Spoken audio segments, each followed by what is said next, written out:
I have a daughter. Her name is Lisa. I met a woman of my age at work when I was 35. Her name was Emily, and we got married. She was a widow and had a child. She had lost her husband to illness. At that time, Lisa was only 6 years old. Lisa, this is your new dad. Nice to meet you, Lisa. Nice to meet you too. Without looking up and making eye contact with me, she answered in a small voice. It seemed Lisa was very attached to her deceased father. I heard she was adored by him as she was an only child. So Lisa wouldn't warm up to me even after her mother and I got married. Even when I offered to play with her, it didn't go well. Lisa, I will read you a storybook. No. Saying so, she would run into her bedroom. I took Lisa on trips and to amusement parks, but she still wouldn't talk to me. It was understandable that she couldn't get used to the idea of a stranger, like myself, suddenly becoming her new dad. But still, it made me sad we couldn't bond at all. Emily said she'll open up to you someday, but that didn't happen. Lisa never called me dad. When I married Emily, I vowed to myself that I would love her daughter as my own. I believed that she would eventually understand my feelings. Lisa was very studious, especially diligent about the things she was interested in. She had an interest especially in acting. At her request, we found her a theatrical troupe to join. She was only 10 years old when she started acting, but her dedication to practice was impressive. She was inspired by a play she saw in elementary school and wanted to be on stage herself. I know I was an overly proud parent, but even I could tell Lisa was a good actor. Whenever I heard Lisa was performing, Emily and I went to see her play. After the play, I praised her as much as I could, and the three of us went out for a nice meal. Lisa, your performance was wonderful. I was so moved at that particular scene that I couldn't help crying. Yet, no matter how much I praised her, her responses were always indifferent. She would often say, "Yeah," or "I see," but that didn't bother me at all. I just hoped she would open up bit by bit. Years passed. However, even as a teenager, Lisa still wouldn't call me dad. It was around this time that Emily started acting strangely. I first noticed it when I bumped into our next-door neighbor, Sophia, in the elevator of our apartment building. "Good morning. Are you off to work today?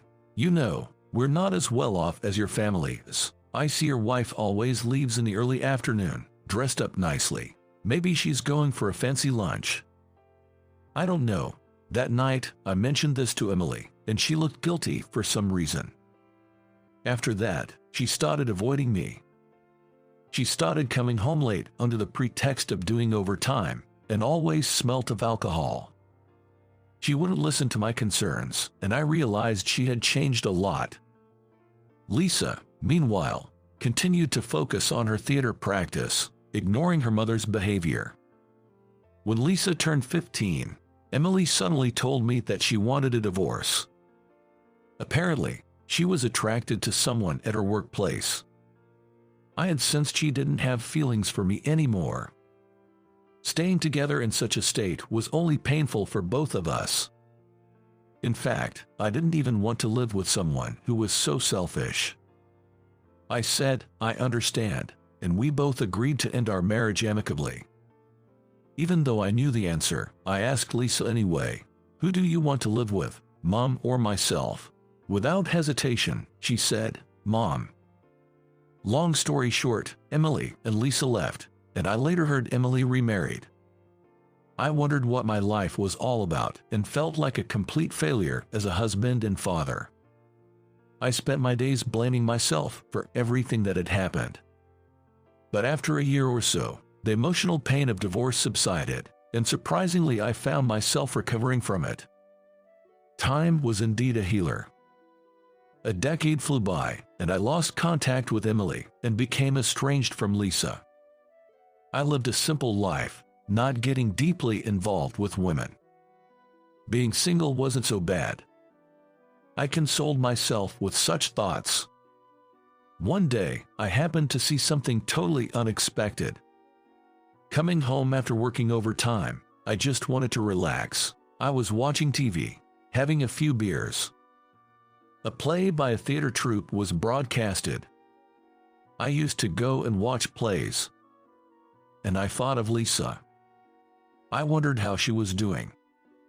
I wasn't really concentrating on what was on TV when a woman who looked like Lisa suddenly appeared on the show. I couldn't believe my eyes. Is that Lisa? After the play ended, I watched the credits roll. Among the names of the performers was Lisa Smith. The surname Smith must be Emily's latest husband's. I had mixed feelings. Lisa on TV had grown into such a beautiful woman. She must have worked so hard for her dreams. Seeing her again, even on TV, made me very happy. Curious about Lisa, I looked her up on the internet, something I never thought of doing. I found out she was very active on a video streaming site. Lisa, busy with her theater group, still managed to find time to update her videos daily. I remembered how hard-working she had always been. Since then, I started watching her videos every day without fail. Her videos were about her daily life and small talks and such. She didn't have many fans, but I noticed some dedicated ones were commenting daily. I was surprised at how worried I felt. Considering I was no longer her parent, I had to laugh at myself. Some time after I started watching her videos, Lisa posted a video titled, "Something I Want to Say." Something was telling me this was completely different from her usual content. I played the video. It wasn't the usual Lisa there, but she looked rather serious. She began with, "There's something I regret." Then, with a sincere look, she continued, "When I was 6, my mom remarried, and I got a new dad. He loved me unconditionally, but back then, I couldn't forget my real dad, who passed away when I was very little, and couldn't open up to this new dad. I never even called him dad. Despite all his efforts for me, I never said thank you to him. I must have been a bad daughter. He supported my acting so much." Watching the video, I said, "That wasn't even your fault," and found myself crying. I couldn't stop crying as I stared at my stepdaughter on the screen. Without thinking, I wrote in the comments, "I'm sure your stepdad will be happy seeing you succeed and be very proud of you." After watching this video, my desire to see her grew. A month later, I found out Lisa's theater group was performing at a concert hall in the city. I can finally get to see Lisa. That was what I thought. I took a day off from work just to get her ticket for Lisa's play. As soon as I got my ticket, I came home and marked the day on a calendar with a big circle. As the day of her performance approached, I found myself feeling strangely nervous. And I didn't know why. On the opening day, I left home early and headed to the venue. There weren't many people in the audience. I chose a seat on the side of the stage, worried about being recognized by Lisa. It had been 10 years. She probably wouldn't even remember my face. Yet, I still wondered what I would do if she noticed me. I waited for the play to start, my heart racing. It had been a long time since I felt this tense. The curtain rose, and the play began. Lisa wasn't the lead, but her role had quite a few lines. I thought, as a proud father, that her acting was the best among all the performers. Just watching her performance, I started crying, not sobbing or anything, but the tears started falling. At some stage, I thought her eyes met for a second, but it might have been my imagination. After the play ended, I went to the reception, intended to leave a bouquet of flowers for Lisa. After spoken to the receptionist and turned around, I saw Lisa standing there.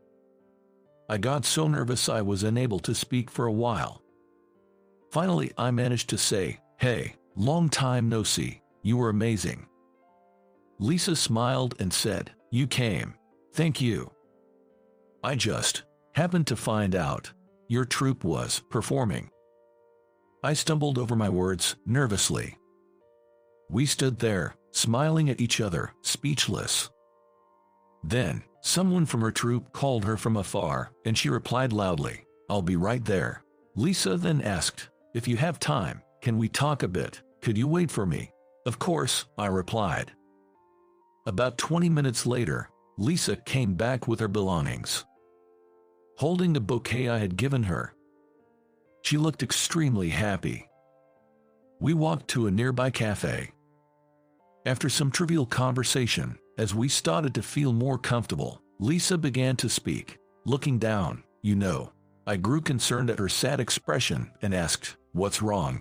Lisa shared bits about her life after Emily and I divorced. It seemed things didn't go well between her and her new stepfather. Also, after Emily remarried and had a baby son, she focused solely on him, neglected Lisa. Lisa left home as soon as she graduated high school and cut all her ties with her family. It was heartbreaking, and the tears spilled out of my eyes. "Must have been very hard for you. I'm sorry I wasn't there to protect you," Lisa said. "I'm sure I deserved it. Even though you raised me for several years, I never said thank you," she muttered through tears. Hearing this, I said to her, "Don't blame yourself. I was truly happy seeing you succeed. I am very proud of you."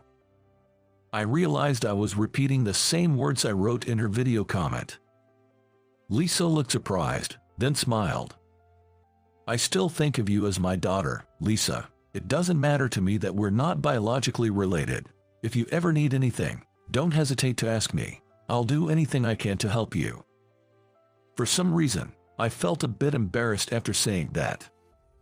Lisa looked delighted and said, "Thank you, Dad." From then on, I've never missed any of her performances. Sometime afterwards, Lisa got engaged and introduced her fiancé to me. "Dad, this is Steve. Steve, this is my dad. Nice to meet you." "Nice to meet you too."